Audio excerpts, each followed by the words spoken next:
안녕하세요. 저는 포르모사 문학관 시즌2의 진행자 안누산입니다. 음력 7회 귀신의 달 하면 떠오르는 중요한 전통, 바로 이번 주 토요일에 열리는 중원절 제사 푸두입니다.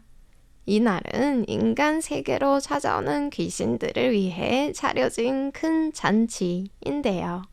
풍성한 재물은 물론 닭, 돼지, 생선으로 이루어진 삼생도 빠질 수 없습니다. 삼생은 중국 고대 제사에서 비롯된 제물로 하늘과 신령에 대한 깊은 존경을 담고 있죠. 닭은 탄합, 돼지는 상서로움, 생선은 풍요로움을 뜻합니다. 예전에는 꼭 통닭, 통돼지, 통생선을 올려야 했지만 요즘은 환경을 생각해 빵이나 젤리로 만든 채식 삼생도 볼 수 있습니다. 중원절은 약간 무서우면서도 흥겹고 떠들썩한 명절입니다. 카니발 같은 제사를 통해 귀신들의 배를 채우는 한편 남은 한 해의 평안을 기원하죠. 이러한 신비로운 분위기 때문에台湾문학에는 중원절을 소재로 한 작품이 많은데요. 이 가운데 학학의 시인杜潘方格의 작품 중원절 그리고 포도는 특별히 능기를 끕니다. 우선 중원절을 읽어드리겠습니다.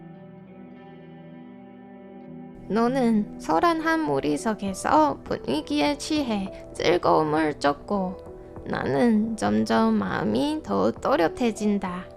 중원 제사에 바쳐진 돼지가 입을 벌린 채 꽉 물고 있는 건 기꺼이라는 한마디.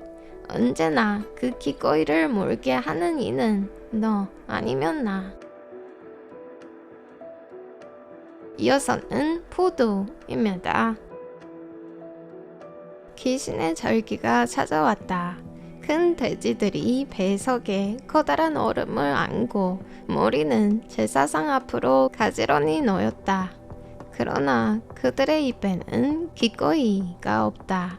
그들이 기꺼이 희생하지 않았다면 이후엔 가짜의 죄를 가짜가 짊어지고 거기에 돼지와 양을 죽인 죄까지 더 해야 한다.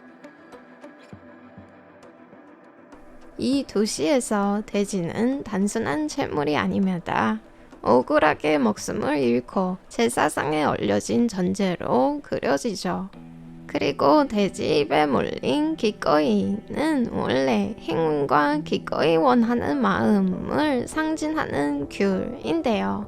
상서로움을 의미하지만 사실은 사람 손으로 억지로 넣은 거죠.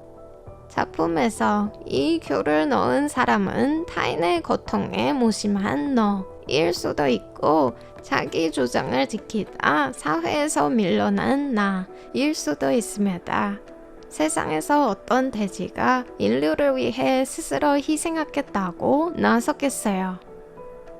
겉보기엔 중원절의 의미를 재해석하려고 하지만 시인이 살았던 시대를 생각하면 시의 울림은 훨씬 깊습니다. 일본 식민지 시대에 태어나 2.8 사건과 백세 테러를 겪은 시인은 집단적 침묵과 무관심을 비판하며 생과 죽음이 맞닿는 중원절이라는 무대를 통해 그 시대를 성찰하고자 했습니다. 오늘은 하카오 창작으로 사회를 탐구한 시인杜潘方格를 소개해 드리겠습니다.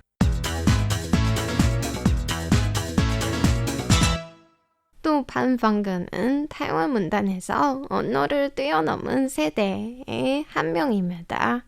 이 명사는 1967년 시인 링흔타이가 제시한 단어인데 1920년대에 태어나 일본 교육을 받고 유창한 일본어로 창작할 수 있었던台湾작가들을 일컫습니다. 제2차 세계대전 이후 중화민국 정부가 추진한 국고운동 때문에 이들은 중국어를 배워야 했고 결국 일본어와 하카오를 비롯한 모국어로는 창작을 이어갈 수 없게 됐죠. 하지만 그럼에도 불구하고 언어의 장벽을 넘어 다언어 구사자로서 타이완 문학에 아름다운 발자취를 남겼습니다.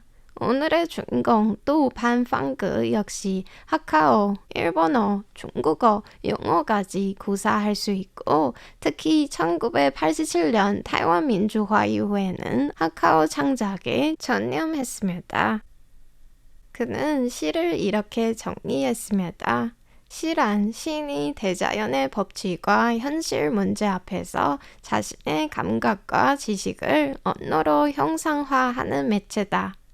다시 말하면 형식보다는 내면과 사상을 더욱 중시했던 거죠. 또한 그는 여성으로서 이성과 감성을 함께 담은 작품으로 여성 시인의 새로운 길을 개척했습니다. 민족적으로도 성별적으로도 타이완 문단에 큰 영향을 남긴 인물이죠. 이어서 시인의 인생을 조금 더 살펴봅시다. 신주의 학하 명문가에서 태어난 그는 과거 일본인만 다니던 서학교에 들어가 귀족 교육을 받았는데 일본인 학생들에게 괴롭힘을 당하며 힘든 학창 시절을 보냈습니다. 이 고통을 풀기 위해 일본어로 글을 쓰기 시작했죠. 이후 일본 식민지 시대 타이완 유일의 여자대학에 입학했습니다. 그런데 남편에게 완벽한 아내를 양성하는 것이 목표였기에 사람들은 이 학교를 신부학교라 우스갯소리로 불렀습니다. 이 경험을 통해 그는 여성의 사회적 지위에 관심을 갖게 되고 새로운 가능성을 탐구하기 시작했습니다. 결국 학업을 마치지 않고 고향 신주로 돌아가 국민학교에서 교편을 잡으면서 문학 창작을 이어갔습니다. 1947년 2.8 사건 발발 후 시인의 친척들은 정부에 의해 자묘가 처형당했습니다. 이 사건은 그의 창작에 정치적 비판과 풍자를 짙게 담게 한 계기가 됐죠. 앞서 소개해드린 작품 중원절과 포도 외에 가장 대표적인 작품은 1977년 발표한 평안극입니다. 평안극은 하카인이 겨울에 신에게 감사하기 위해 상연하는 연극인데요. 화기애애한 자리처럼 보이지만 시인은 오히려 평안극을 보는 관객들을 순종적이고 구차하게 살아가는 전제로 묘사했습니다. 권위주의 정부의 억압 아래 태평성대는 사실 허상에 불과했고 평안극 역시 단지 쇼 일뿐이었습니다. 이 쇼를 보는 관객들은 불공정한 일에 대해 무관심하고 그저 자신의 목숨을 지키는 데만 집중했죠. 이 가짜 쇼가 해마다 상영될 수 있었던 것은 정부의 주도뿐만 아니라 관객들의 목긴도 한 몫을 했습니다. 자신을 섬에서 자라난 여자의 나무라고 부른 시인은 타이완 땅에 깊이 뿌리 내린 강인한 나무와도 같습니다. 하카 여성 시인으로서 제2차 세계대전 이후 외성인 남성이 주도한 문단에서 아름다운 꽃을 피워내고 후배 시인들에게 길을 열어줬습니다.